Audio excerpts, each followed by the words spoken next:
Hazrat Ibn Abbas radiyallahu anhu states, I was curious to ask Hazrat Umar radiyallahu anhu about those two wives of the Prophet sallallahu alaihi wasallam about whom Allah Jalla Jalaluhu has said. Translation: You two wives of the Prophet, turn towards Allah, for your hearts necessarily are deviated from the path. Prohibition, verse 4.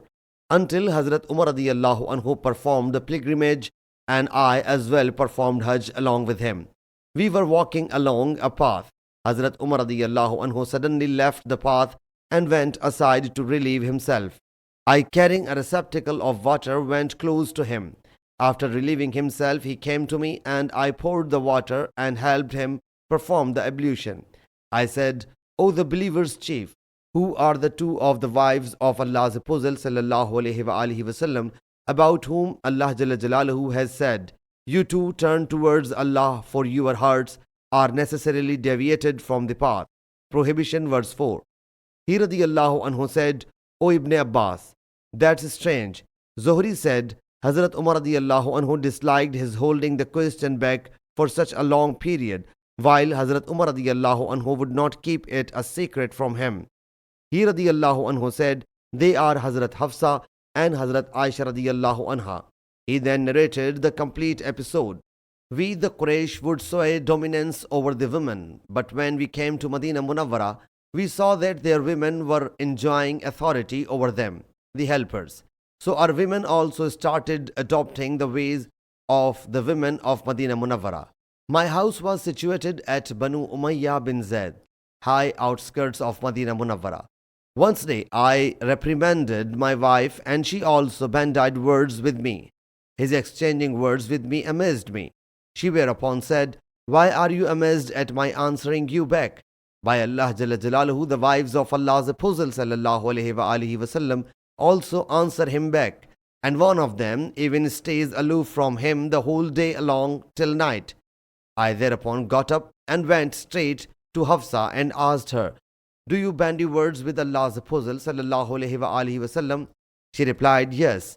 I said, Does anyone of you seclude herself from Allah's Apostle sallallahu alaihi wasallam throughout the day till night? She replied, Yes. I said, Whosoever of you does so is unsuccessful and supreme loser. Do you not fear Allah's wrath and the wrath of Allah's Apostle sallallahu alaihi wasallam upon you, lest she should perish? So you should neither exchange words with Allah's Apostle sallallahu alaihi wasallam nor demand anything from him. Ask me for what more you want, and do not get deceived by the position of your co-wife, who is prettier and dearer to Allah's Apostle sallallahu alaihi wasallam than you.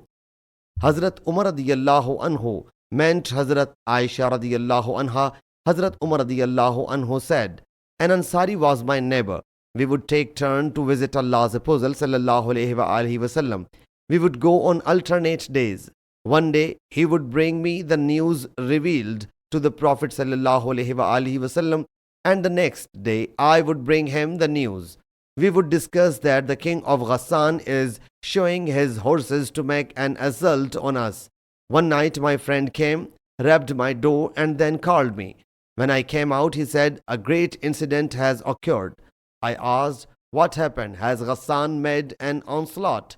He said, Something more serious and lengthier, significant. Then it has happened. The Prophet sallallahu alaihi wasallam has divorced his wives. I whereupon said, Hafsa has stood unsuccessful and incurred loss. I was already expecting it.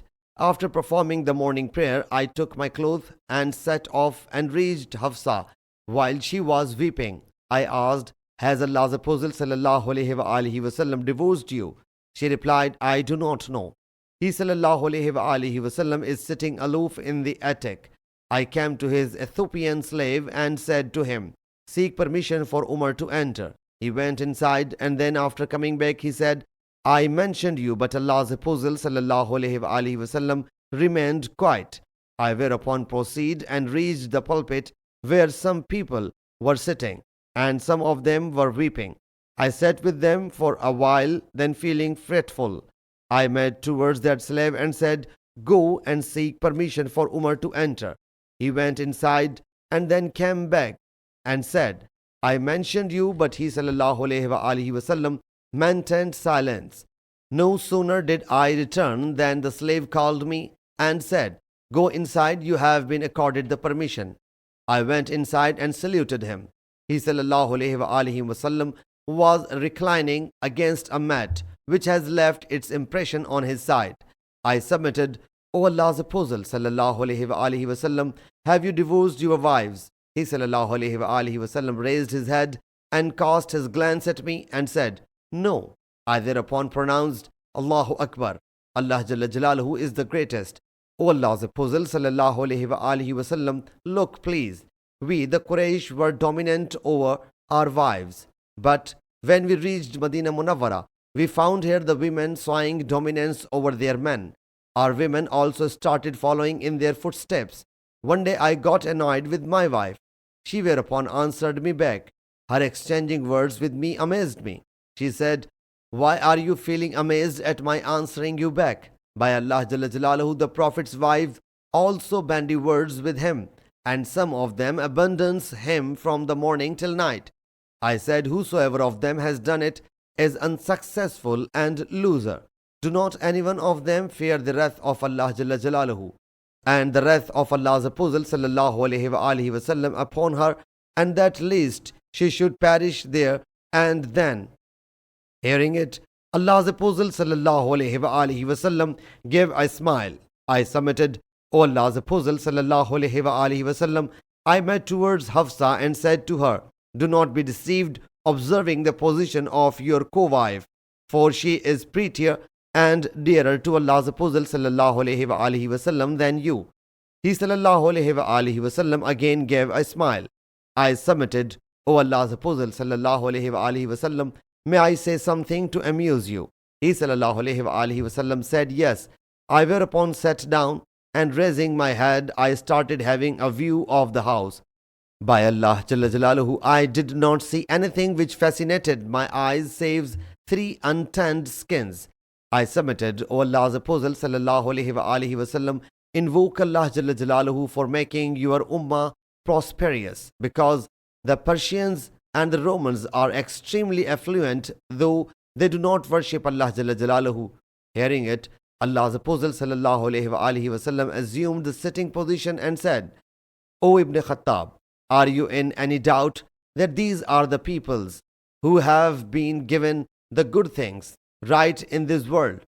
I submitted, O Allah's Apostle sallallahu alaihi wasallam, seek Allah's pardon for me, owing to the extreme grief caused by the wives. The Prophet sallallahu alaihi wasallam took an oath to seclude himself from his wives for 1 month. At last, Allah Jalla Jalaluhu turned him towards them. Sahih Muslim Hadees number 3679.